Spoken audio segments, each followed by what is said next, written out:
Listo, mano. Robinson, ¿me confirma si esa es la diapositiva donde debe estar? Gracias. Perfecto, Listo. sí, señor. Ok. Bueno, hermanos, hoy vamos a hablar sobre el Nuevo Testamento, sobre las divisiones del Nuevo Testamento y un poquito de contexto histórico. Esto con, esto con el fin de poder comprender un poco más el Nuevo Testamento. En la clase pasada habíamos hablado un poco sobre el Antiguo Testamento. Vamos a tocarlo un poco también, pero superficialmente, esto con la idea de enfocarnos en el Nuevo Testamento. Realmente, pues la palabra testamento, no sé si lo había dicho anteriormente, pero pues significa pacto. Por eso se llama Nuevo Pacto y Antiguo Pacto, o Nuevo Testamento y Antiguo Testamento. Todos los libros del Nuevo Testamento fueron escritos en un periodo de entre 30 y 40 años. Eh, digamos, todos ellos, o todos los libros fueron escritos por la primera generación de Jesús. Listo. Esto lo digo porque nos va a servir como guía más adelante. Regáleme la segunda diapositiva, hermano, por favor. El Nuevo Testamento comienza con 4 libros narrativos que juntos se conocen como el Evangelio. Eh, entonces, los evangelios, aunque es un evangelio, está relatado desde 4 puntos de vista. El evangelio según Mateo, según Marcos, según Lucas y según Juan. Realmente, pues así se nombra. La Iglesia Católica, con el paso del tiempo, pues le ha dicho San Mateo, San Marcos, San Lucas, San Juan. Esto por la idea de que ellos a todas las personas los nombran como santos, aunque cabe resaltar de que ellos sí fueron santos, ¿no? Los apóstoles y los escritores del Evangelio. Los evangelios nos narran la vida, la muerte y la resurrección de Jesús. En eso se enfocan en los 4 libros primeros de la Biblia llamados evangelios. La quinta obra narrativa que encontramos se conoce como el Hecho de los Apóstoles o los Hechos de los Apóstoles. Algunos lo han nombrado los Hechos del Espíritu Santo, ya que realmente todo lo que sucede pues es a través del Espíritu Santo, pero pues lo vamos a encontrar en la Biblia como los Hechos de los Apóstoles. Esta obra pues nos narra sobre los seguidores de Jesús. El- hay que reconocer pues que la palabra apóstol, volviendo como al título de los Hechos de los Apóstoles, la palabra apóstol significa enviado, siendo esto pues los representantes de Jesús para dar las buenas nuevas. Después de los hechos, pues encontramos una serie de cartas escritas por los apóstoles para proveer enseñanzas y dirección a los primeros cristianos organizados en pequeñas comunidades llamadas iglesias. Las primeras en aparecer son las cartas paulinas, pues como está organizado en nuestras Biblias. Como le dije anteriormente, la primera carta escrita en el Nuevo Testamento, pues es el libro de Santiago. Pero pues organizadas como están en la Biblia, vamos a encontrar las cartas paulinas, que como les digo, no están organizadas conforme fueron escritas, sino de la más larga, que es Romanos, a la más corta, que es Filemón. En total, 13 cartas. Luego encontramos el libro de Hebreos. Su autor pudo ser un apóstol o alguien cercano a ellos, pero hasta el día de hoy, pues lo consideramos una persona anónima.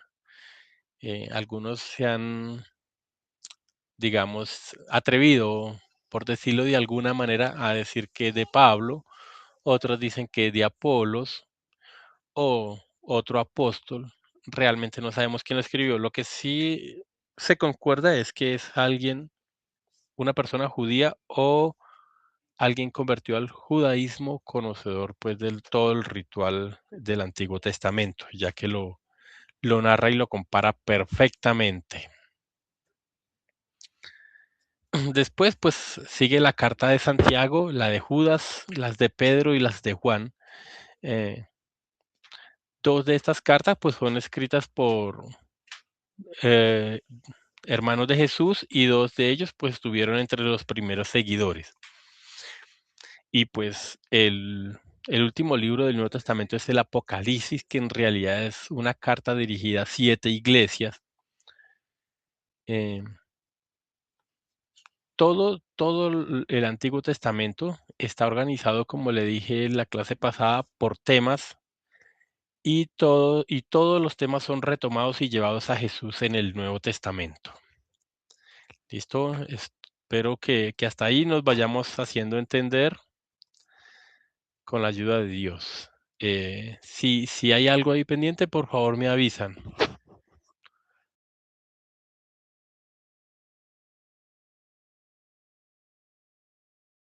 Regáleme la siguiente diapositiva, mi hermano, por favor. Bueno, hay que resaltar que para el tiempo del Nuevo Testamento, para el tiempo de Jesús, la cultura ya había cambiado. Estaban bajo el dominio romano y digamos que no eran libres del todo, ya que todas las personas pagaban un impuesto y el gobierno era un gobierno autoritario, un gobierno de temer por sus castigos.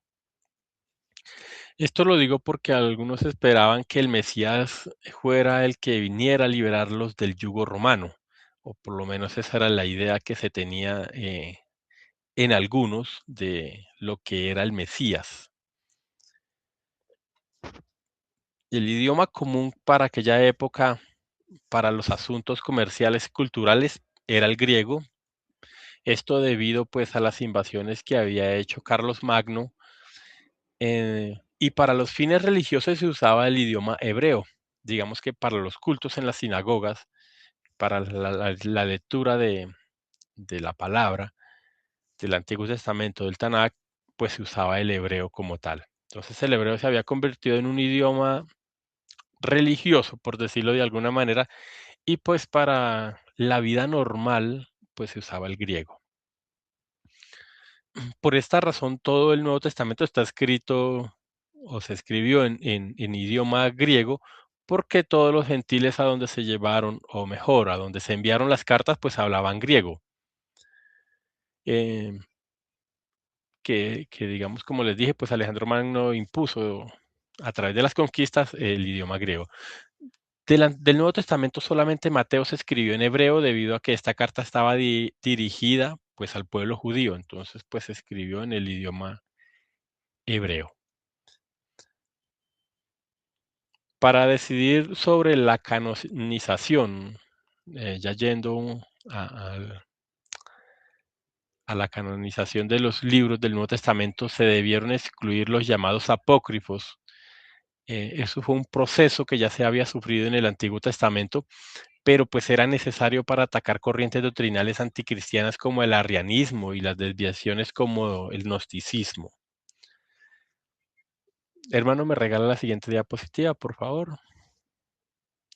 Pues estas corrientes promovieron libros adjudicados a apóstoles o a personas importantes de los tiempos de Jesús, pero que en realidad tenían doctrina herética, como el Evangelio de Tomás. Aquí en la diapositiva, pues igual que hice en la clase pasada, dejo eh, la división de cómo está el Nuevo Testamento, el autor y una fecha tentativa de en que fue escrito. Digo tentativa porque, como les dije en la clase pasada, no podemos casarnos con fechas fijas porque no fueron escritos como se puede escribir hoy día, ¿no? 16 de febrero del 2026.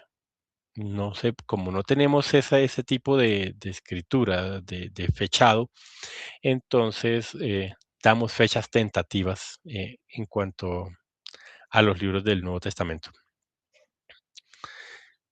Para la canonización, pues eh, es- debían los atacar, como les dije, pues el arrianismo y el gnosticismo, que eran los sobresalientes para aquella época, porque estas corrientes promovieron libros adjudicados a apóstoles o a personas importantes de los tiempos de Jesús, pero que en realidad tenían doctrina herética, como les dije, el Evangelio de Tomás.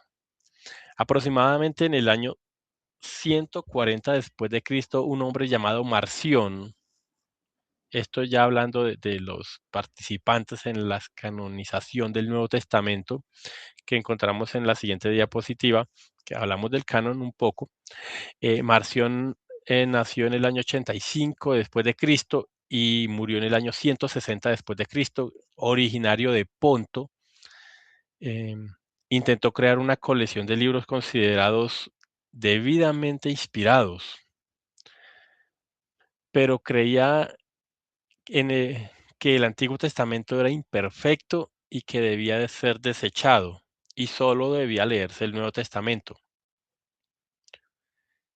Marción consideraba que el Dios del Antiguo Testamento era un Dios diferente al del Nuevo Testamento y relacionaba a Jehová con un Dios de la filosofía platónica, cuyo nombre no recuerdo en este momento. Por lo tanto, pues Marción decía que el Jesús de amor no podía ser el mismo Dios cruel del Antiguo Testamento. Nombro a este señor porque Marción fue el primero en recopilar los libros del Nuevo Testamento. Entonces, por eso lo nombro. Y para que el Nuevo Testamento se ajustara a su teología, a la teología de Marción, editó el Evangelio de Lucas, recopiló las cartas de Pablo, a quien consideraba el único apóstol verdadero. Así pues, desarrolló lo que se llamó el canon de Marción. Esto, si ustedes lo quieren buscar en internet, pues van a encontrar bastante información sobre eso. En los años venideros, las iglesias que eran pequeñas dependían de los copistas para poder tener los libros de manera individual. Esto lo digo porque es que en el tiempo del Nuevo Testamento, poco después de muertos los apóstoles, las iglesias no tenían una recopilación completa del Nuevo Testamento, sino que leían libros de manera individual. A veces no tenían toda la colección completa que nosotros tenemos hoy del Nuevo Testamento, sino que leían libros aparte. Por ejemplo, no podían tenerla completa. Podían leer, digamos, algunos libros de los evangelios, otros de las cartas, pero no todas las congregaciones tenían completos los libros del Nuevo Testamento. Así que dependían de los copistas, que eran los que le ayudaban a adquirir copias de las cartas de Pablo y del Nuevo Testamento en general para poder tener los libros del Nuevo Testamento. Y así ocurrió hasta el fin de la persecución del Imperio Romano en el 325 aproximadamente, que se convirtió el señor Constantino. Digo, se convirtió porque para mí no se convirtió. Y a manera personal yo pienso que fue una estrategia más de política que de conversión. Luego de que, porque luego que el cristianismo se volviera la religión del Estado, el problema no era la persecución como tal, sino la pérdida de la doctrina. Porque como no tenían la compilación de libros completos del Nuevo Testamento, sino por parte, a veces introducían libros que no eran inspirados por Dios. Entonces, como le digo, pues el problema ya no se convirtió como en la persecución, sino en la pérdida de la doctrina, pues por lo que se tuvo que fijar estándares claros, y más cuando se proliferaban textos gnósticos y apócrifos en aquel momento. Esto llevó a la necesidad de establecer un canon, decidir qué libros eran realmente inspirados y qué no. En el Concilio de Nicea ayudó a establecer la doctrina basada en los libros canónicos, o por lo menos se desterró en aquel concilio el arrianismo del cristianismo. En el Concilio de Nicea se atacó duramente al arrianismo. Ireneo de León, que nació en el 130 y murió en el 202, fue el primero en defender la autoridad de los 4 evangelios como los auténticos evangelios, rechazando los evangelios apócrifos y también los gnósticos. Incluso escribió un tratado titulado Contra las herejías, que es muy popular, usando las cartas de Pablo y otros discípulos. Todo esto pues para dejar claro que no todos los libros eran inspirados por Dios.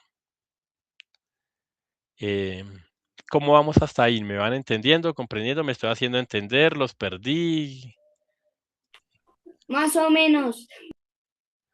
¿Qué no entiende? O por lo menos deja la pregunta, por favor, para irlo ubicando o hacerme entender mejor, por favor.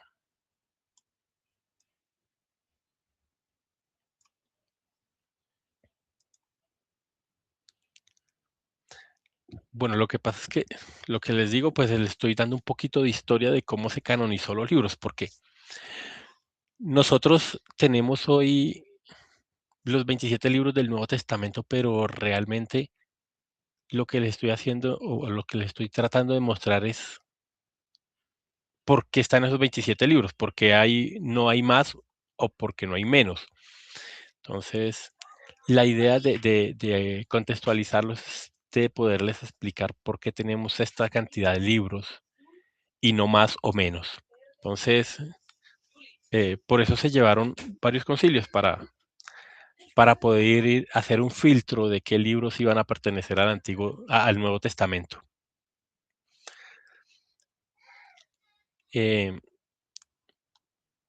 No sé si hasta ahí sí me haga entender por qué les estoy diciendo esto. En 1740 Lodovico Antonio Muratori, que era erudito eclesiástico, este señor descubrió un texto del Nuevo Testamento que se conocen como el canon muraterial o texto muratoriano. Este descubrimiento le mostró los libros usados como canónicos pertenecientes a una iglesia de alrededor del año 200 después de Cristo.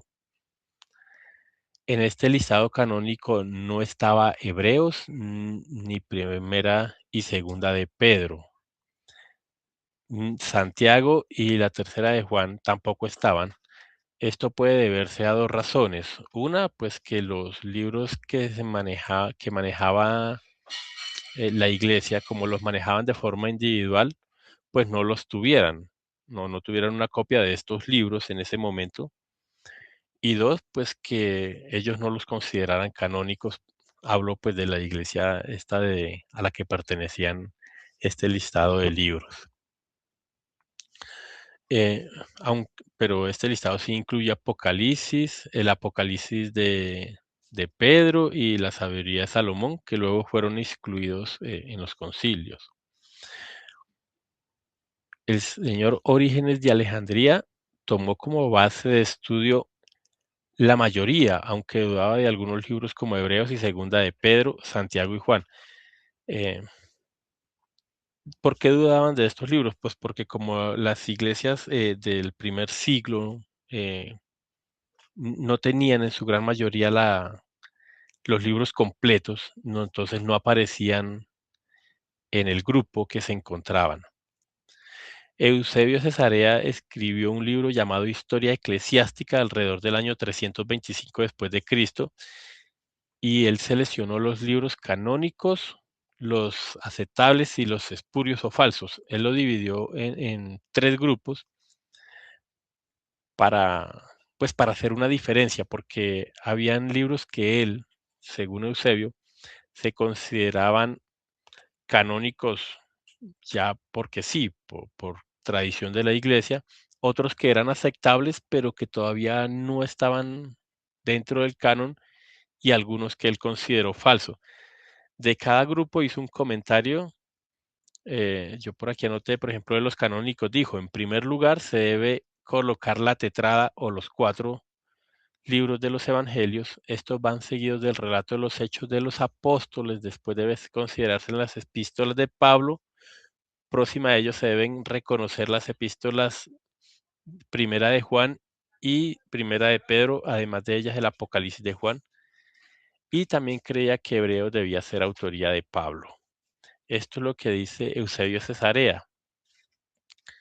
Sobre los libros discutibles, Eusebio también escribió pues que a los libros, abro comillas, a los libros que son discutibles, pero no obstante conocidos por la mayoría, debe pertenecer la epístola de Santiago, que él consideraba pues aceptables, Judas y la segunda de Pedro y tercera de Juan, tanto si son evangelistas como si pertenecen a otra persona con el mismo nombre. Y afirmó sobre los libros rechazados, diciendo, abro comillas, entre los libros espurios debe estar los hechos de Pablo, el pastor del Apocalipsis, el pastor, el Apocalipsis de Pedro, la epístola de Bernabé y las enseñanzas de Pablo y demás. Esto lo voy diciendo con el fin de que en el tiempo de Eusebio Cesarea habían libros que estaban dudables si entrar o no en el canon. Como no se había hecho suficiente, no se había tenido suficiente interés por definir qué libros eran canónicos o inspirados por Dios o pertenecientes a los apóstoles, porque te digo, pues por aquella época recorrían muchos libros que tenían el nombre de un apóstol, pero que en realidad no eran de un apóstol. Entonces se consideran ahí como que sí, como que no, de dudable procedencia y pues otros que definitivamente si ya la iglesia daba por sentado o las congregaciones de aquella época daban por sentados de que no eran inspirados por Dios. Eusebio recopiló la información de diferentes iglesias de la época y reconoció que entre todas las iglesias ya tenían un consenso en la mayoría de los libros del Nuevo Testamento, pues, lo que indica que desde antes que el cristianismo se convirtiera en la religión del Imperio Romano ya estaba establecido un canon en las iglesias cristianas, aunque incompleto, ¿no? Otro padre de la iglesia, o considerado padre de la iglesia, que se llama Atanasio de Alejandría, luchó fieramente contra el arrianismo y ayudó a definir el canon. También en el año 365 Atanasio escribió un libro llamado La Carta Festal. Esto lo escribía cada año. Esta carta festal la escribía cada año para enviárselas a varias iglesias para celebrar la Pascua y pues dar orientación pastoral. Pero la carta del 325, este señor Atanasio aprovechó para dejar claro qué libros debían considerarse canónicos y los que debían ser rechazados. Con el tiempo se convirtió en un líder cristiano siendo obispo de Alejandría y participó en el concilio de Nicea del año 325 y como teólogo ayudó a la unificación del canon de las iglesias orientales como en las occidentales. Con el crecimiento del cristianismo, algunas iglesias disputaban con otras cuáles eran los libros inspirados y cuáles no. Este señor, eh,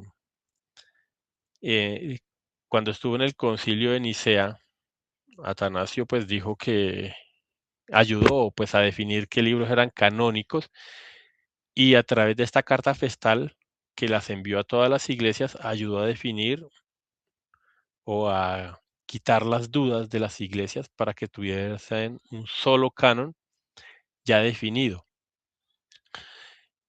Personajes como Cirilio de Jerusalén y Gregorio de Nacianceno reforzaron la idea de un canon inspirado y unificado, a excepción de pues, que Nacianceno creía que no debía incluirse el Apocalipsis, pero todos los demás libros sí.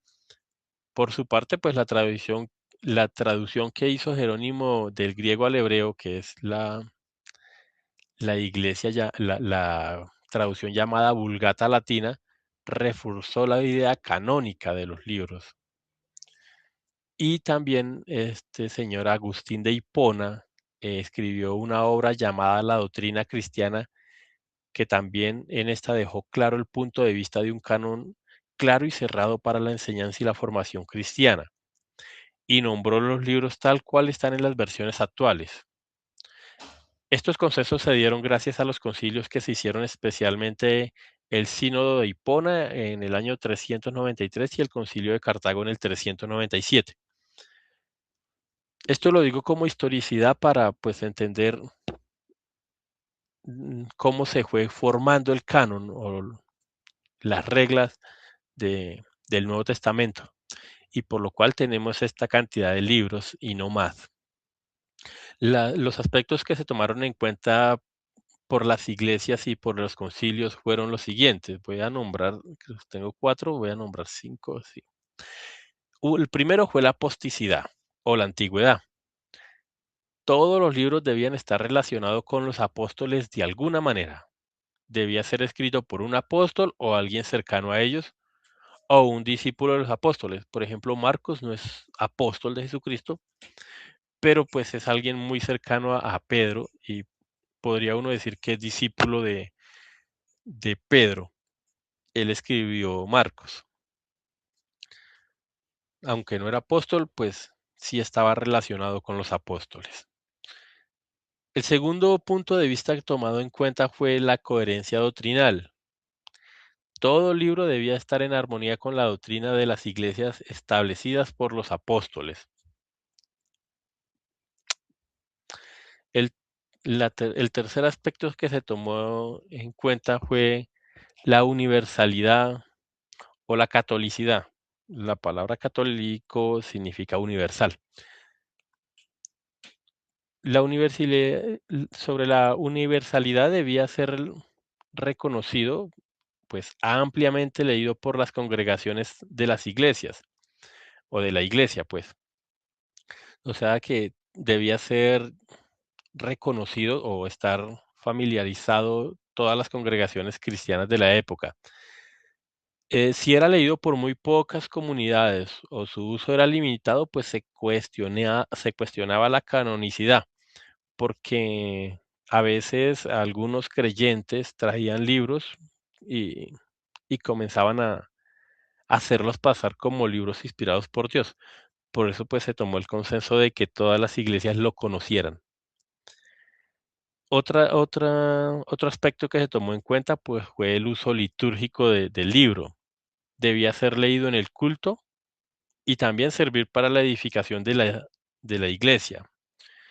Y pues por último debía aceptarse o sea, no debía aceptarse porque alguien dijera o alguien lo propusiera como un libro inspirado, sino que debía aceptarse pasándolo por varios filtros, entre ellos los concilios que se hicieron. Hermano, me regala la siguiente diapositiva, por favor. Y sobre cómo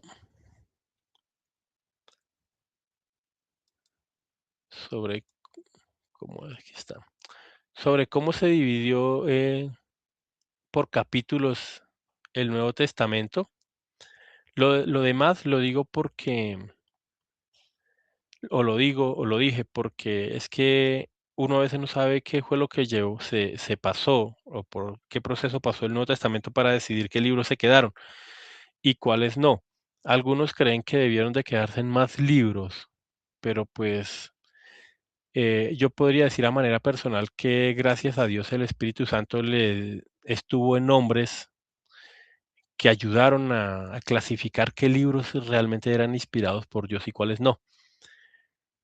Yo no me imagino actualmente leyendo nosotros un libro lleno de gnosticismo o contrabíblico como el arrianismo dentro del Nuevo Testamento. No concordaría con nuestra creencia ni con nuestra doctrina. Entonces, todos estos señores y todos estos concilios por los que pasó el Nuevo Testamento fue con el fin de poder definir qué libros iban a quedar inspirados por Dios, porque es que de eso dependía la iglesia. La iglesia dependía de que los libros que tuvieran realmente fueran inspirados por Dios. Si no, la iglesia se desviaría o se destruiría. Yendo pues a la diapositiva, la división de la Biblia por capítulos, por números, como se dio hasta el año 1227. Así que en el tiempo de los apóstoles no existían divisiones. Los apóstoles escribieron cartas sin hacer divisiones de, de palabras, ni por partes, ni por temas. Si uno se lee, por ejemplo, incluso El Nuevo Testamento, Mateo, uno puede decir que es una carta enviada a los hebreos, ¿sí? Al pueblo judío para que la leyera. Entonces, básicamente las cartas no están divididas como nosotros las conocemos hoy día, las divisiones. Las divisiones más tempranas que se hicieron para el Nuevo Testamento fueron en el año 350 después de Cristo.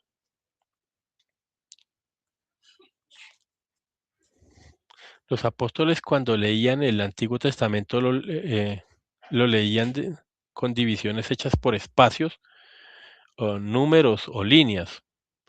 Por ejemplo, Pedro cuando cita el Antiguo Testamento, él dijo, así está escrito en el libro de los Salmos, en Hechos 1:20, lo que para los no conocedores del texto debía ser difícil encontrar dónde decía eso. Esto lo digo porque también el Antiguo Testamento fue dividido muchísimo después, ¿no? Mateo también cita el Antiguo Testamento diciendo de la misma manera. Mateo capítulo 2, versos 17 y 18 dice, así se cumplió lo anunciado por el profeta Jeremías. Lucas capítulo 4, versos 17 relató lo sucedido con Jesús en la sinagoga diciendo, le entregaron el libro del profeta Isaías y al desenrollarlo encontró el pasaje donde está escrito. Como ustedes pueden ver, pues no había una separación por capítulos ni por versículos para leer.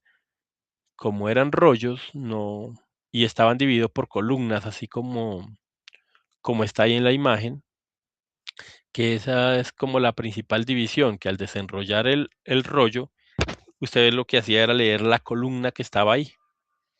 Pero para alguien ubicarse ahí era complicado o encontrar las palabras. Por eso los apóstoles no citan un texto en específico, sino que lo mandan al libro completo. Esteban Lacton, siendo profesor de la Universidad de París, enseñaba teología o enseñaba Biblia. Se dio cuenta que tenía dificultad para encontrar los mismos textos con los estudiantes. Ellos todavía manejaban rollos y pues para enseñarle Biblia o teología a los estudiantes era complicadísimo. Y más porque los estudiantes que él tenía eran de diferentes países y cada uno traía sus propias Biblias. Entonces, eran Biblias que traían de diferentes países y de diferentes idiomas o rollos, lo que llevó a surgir la idea de los manuscritos por capítulos, esto con el fin de poderlos estudiar. Recordemos que las divisiones manejadas como capítulos para el Antiguo Testamento se habían hecho en el 586 a.C., eso lo dije en la clase pasada, que a pesar de ser tan antigua, servía para ubicarse en el Antiguo Testamento y esa era la división que manejaba este señor Esteban Lacton, pero no así en el Nuevo Testamento. Entonces, esta idea de Lacton llamó la atención de los traductores, de los escritores y de los escribas de la época de él y comenzó a usarse por toda Europa la forma en que él dividió el Nuevo Testamento por capítulos, quedando estandarizados hasta el día de hoy, lo que nos ha facilitado la ubicación de palabras y frases en la Biblia en vez de buscarlos por todo el libro. Creo yo como les dije, creo yo, y a manera personal, que la primera división de la Biblia ocurrió al escribirlo por columnas, porque pues era más fácil leerlo fácil, digo yo relativamente fácil, ¿no? Porque pues al menos por columnas uno podía contar las columnas y ubicarse, pero anteriormente a eso no se podía hacer. Esas columnas se las debemos a los masoretas, que fueron los que pensaron en ese tipo de división. Este tipo de columnas incluso fue usada en el códice en los siglos II y III, y como les dije en la primera clase, el códice fue la forma preferida por los cristianos para transportar los textos bíblicos. Esteban Lacton tiene un libro que se puede encontrar en internet que se llama Comentarios Bíblicos, que era el que le hacía utilizar muchísimo la Biblia. Nombro este libro llamado Comentarios Bíblicos porque mientras que él estaba haciendo este libro, pues tenía que usar muchísimo el Antiguo y el Nuevo Testamento y se dio cuenta que pues buscar o lo demoraba mejor muchísimo. Este libro le demoró alrededor de 15 años escribirlo porque para estudiar el Nuevo Testamento especialmente, tenía que leérselo completo para encontrar una palabra. Entonces, eh, esto y el estudio de teología con los estudiantes lo llevó a establecer los capítulos en el Nuevo Testamento. Realmente yo estaba viendo y muchos teólogos y comentaristas creen que en la actualidad se ha considerado que tanta información como los capítulos, versículos, comentarios bíblicos, cambios de tipos de letras, paralelismos, diccionarios incorporados, concordancias y demás han hecho distraer tanto al lector que impide que se lean los textos largos o completos de la Biblia. Entonces, algunas Biblias, si usted se da cuenta, han optado por no traer nada, ni concordancias, ni comentarios bíblicos, ni cambiar los tipos de letras, ni paralelismos, sino que simplemente trae lo que dice el texto bíblico. Lo único que ha puesto han sido capítulos y versículos. Esto con el fin de que el lector pues se concentre más en la lectura y menos en los comentarios o en las concordancias o en los paralelismos que pueden encontrar en las Biblias. Las Biblias actuales, aunque son más fáciles de entender, como le dije, pues algunos teólogos y comentaristas las han comparado con páginas de internet donde la saturación de publicidad hace distraer al lector. Entonces, eh, mm, este señor, que es un escritor, Glenn Pau, escribió un libro llamado Salvando la Biblia de nosotros mismos. Escribió que los cristianos deberían de preocuparse más por leer la Biblia y luego por estudiarla para no divagar sin haber leído el contenido completo de un libro. Y por último, la siguiente diapositiva, hermano. Por último, pues están los versículos de la Biblia que, inspirados por el trabajo del señor Esteban Lacton, este señor William Whittingham, que era teólogo, 300 años después, introdujo los versículos. 16 años atrás, el señor Robin Stiene, que lo dije en el capítulo anterior, ya había introducido versículos en el Antiguo Testamento. Y básicamente así está dividida la Biblia por los libros y esto fue lo que llevó a la canonización del Nuevo Testamento. Como le digo, pues encontramos la división que encontramos hoy en día, pues son cuatro evangelios. El Hecho de los Apóstoles, las cartas de Pablo, las cartas de Hebreos que no sabemos a quién pertenece, las cartas generales o católicas, por decirlo de alguna manera, y las profecías que solamente encontramos una, que es el libro de Apocalipsis. Así quedó dividido el Nuevo Testamento después de la canonización que se hizo a través de los concilios y de los padres de la Iglesia. Esto con el fin, pues, de saber primeramente qué libros eran inspirados por Dios y segundo, ya asumidos como inspirados por Dios, pues hicieron la división por capítulos y versículos mucho tiempo después, un poco más de 1000 años se establecieron los capítulos y los versículos. Pero entonces, a lo que quería decir con el Nuevo Testamento es que de toda la información que circuló para el siglo I y segundo, solamente quedaron 27 libros estandarizados como inspirados por Dios para el Nuevo Testamento. Ya si alguno tiene alguna pregunta, duda, comentario, aporte, yo se la recibo.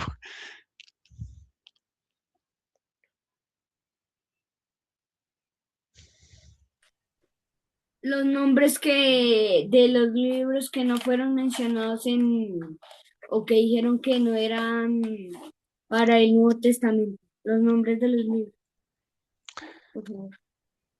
Hermana, pues realmente es un listado muy largo, porque hay libros como el Evangelio de María Magdalena, el Evangelio de Tomás, está el Apocalipsis de Pedro. O sea, hay cualquier cantidad de libros apócrifos que el detalle con la inserción o la exclusión de estos libros es, como le decía, es que no solamente todos eran cristianos.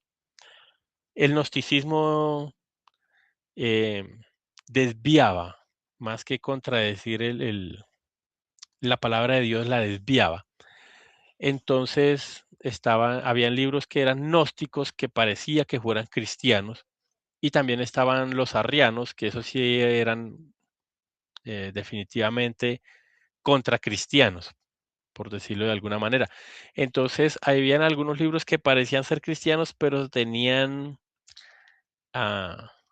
mucha intención gnóstica de desvío, como por ejemplo aceptar que María Magdalena era mujer de Jesús y aparte de eso era la mejor apóstol y que todos los apóstoles debían sujetarse a ella. Entonces, y por cierto, si uno se lee todo el Evangelio de María Magdalena, se da cuenta que ni siquiera fue escrita por María Magdalena, sino como por una tercera persona, porque habla en tercera persona, no como cuando uno lee el libro de los Hechos en donde el escritor se involucra ahí mismo, que fue escrito por Lucas, el médico.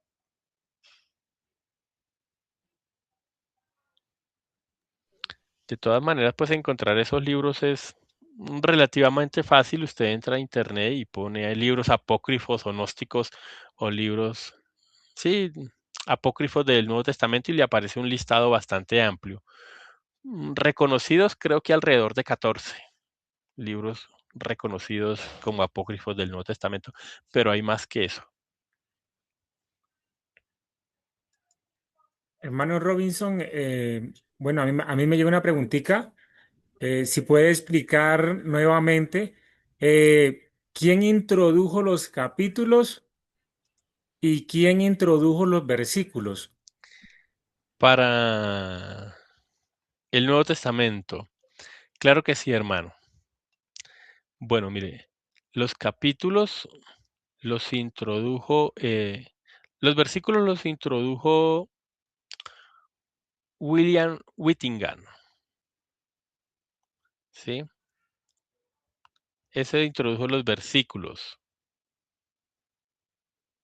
Y Esteban Lacton incluyó los capítulos. Pues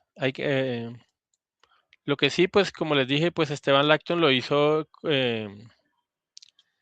porque él estaba casi que obligado a hacerlo, porque como profesor de teología, pues le tocaba que ubicarse más rápido en el Nuevo Testamento para poderle dar una enseñanza más exacta a los estudiantes y porque también estaba escribiendo su libro.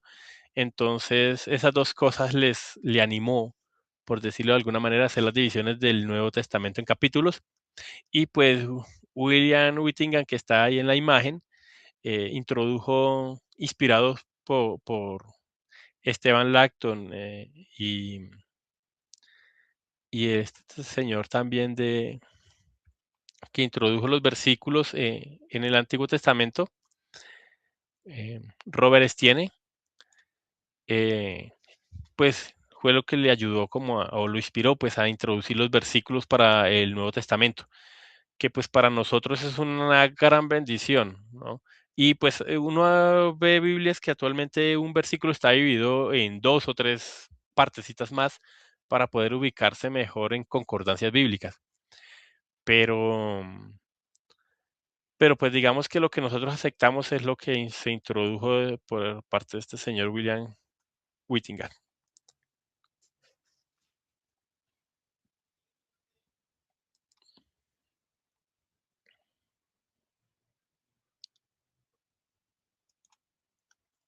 ¿Listo? ¿Alguna otra pregunta?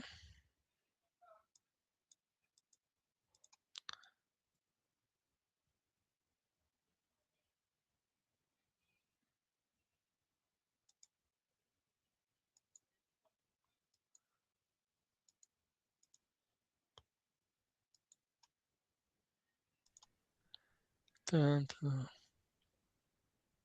Hermano, hermano, una pregunta. ¿Usted como pastor opina que aquel que dijo que era bueno solamente leer la Biblia, no mirar comentarios ni nada de eso, usted considera que es real? Porque para mí me parece que estudiar de esa manera la Biblia es muy bueno porque le ayuda a uno a comprender un poco más. Bueno, él no dijo que no la estudiara. Él lo que propone, lo que proponen algunos, es que no se desvíe. Lo que dice el señor Glenn Pau es que primero se lea la Biblia como tal, se lea el libro completo o el tema completo y después se estudie. Porque lo que consideran algunos estudiosos de la Biblia es que los lectores actuales leen una parte y se van por las concordancias y dejan de leerlo y siguen leyendo son las concordancias o los comentarios bíblicos o se van a un diccionario y hasta ahí llega la lectura bíblica, ¿sí me entiende? Él no propone que no se deje de estudiar, sino que primero se lea y después se estudie. Ok, le entiendo, gracias. Yo le bendiga. Amén. La hermana Gloria Cortés, vi que levantó la manito, tiene una pregunta.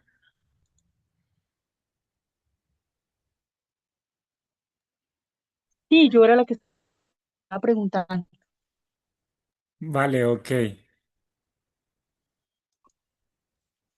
Bueno, Sí. de pronto alguien más tiene pregunta. La hermana Sandy Salamanca. ¿Dónde estoy? No, ay, ujú, ay, me están escuchando.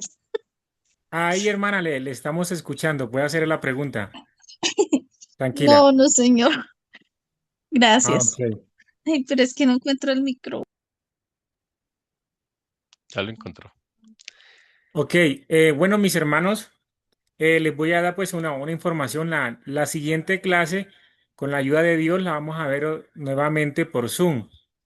Bueno, acá teníamos una actividad que era que la última clase pues la íbamos a hacer presencial, pero el pastor Darwin, que es el director de la escuela de discipulado, pues me comentó por lo que hay varios hermanos que están en la escuela y pues no están en Bogotá.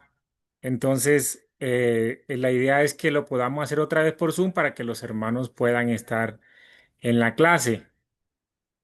Entonces, como le dije, hay hermanos así que he podido contar, de 4 distritos. Entonces, es una bendición pues para la escuela y para todos. Y la verdad, pues un abrazo, mis hermanos. Les animo a continuar con el estudio. Sí, estamos para servirle cualquier cosa pues que necesiten, preguntas al respecto. Estamos para ayudarles. Terminada la cuarta clase de nuestro hermano Robinson, ya iniciaríamos otra materia. Entonces, nuestro hermano Robinson, pues él nos va a pasar el material para así nosotros poder compartirlos. La primera clase, la segunda, la tercera y la cuarta clase de introducción a la Biblia. Entonces, le estaremos compartiendo por un PDF, le estaremos compartiendo toda la información concerniente al curso. Bueno, a la materia de introducción a la Biblia. Así para que ustedes pues puedan tener el material, lo puedan leer en sus casas y mis hermanos, pues les animo a todos a que puedan, bueno, culminar el curso, que es lo interesante. Viene más adelante, pues bueno, le estaremos comentando el otro lunes cuál es la materia, pues, que continúa. Así que pues les animo a todos a seguir adelante, a nuestro hermano Manuel de Belarcaza. Pues un abrazo, bendiciones mis hermanos, gracias a usted y pues su compromiso. No está acá en Bogotá, pero bueno, desde allá nos ha ayudado muchísimo. Así que bueno, Dios le bendiga grandemente, hermano Manuel, y a todo el alumnado, mis hermanos. Que Dios les bendiga a ustedes grandemente. Y bueno, estamos para servirle y para adelante. Sigamos adelante con la escuela, que se vienen cosas muy bonitas. La verdad, tenemos cosas reservadas muy bonitas para el alumnado de la escuela. Y bueno, que Dios nos ayude, que lo podamos cumplir y hacerlo realidad con todos ustedes. Así que les estaré enviando ahorita más tarde el link de asistencia, como acostumbradamente lo hemos venido haciendo. Y también, mis hermanos, en el link donde hemos estado enviando, pues yo lo he estado repitiendo, pero si se han dado cuenta, en ese mismo link van a quedar todas las clases de la escuela. Van a quedar la clase 1, 2, 3 y 4 de cada materia. Entonces, pero no hay ningún problema, yo se lo seguiré pues reenviando, pero en ese link van a quedar todas las clases. Saludo también al niño Nicolás Gutiérrez. Es un niño que, bueno, yo no pensé que se fuera a escribir a a la escuela. Y vea, se escribió y ahí está, se conecta muy desde temprano. Entonces al niño Nicolás, Dios le bendiga grandemente y que bueno, que Dios lo siga ayudando, que saca el tiempo para conectarse. Y a todos ustedes, mis hermanos, pues bueno, un aplauso para todos ustedes y bendiciones. Así que tengan una feliz noche, mis hermanos. A todos un abrazo en el nombre del Señor Jesús, el hermano Luis Alberto Correa, Dios le bendiga grandemente. Dios los bendiga. Amén, amén. Amén, Dios les bendiga.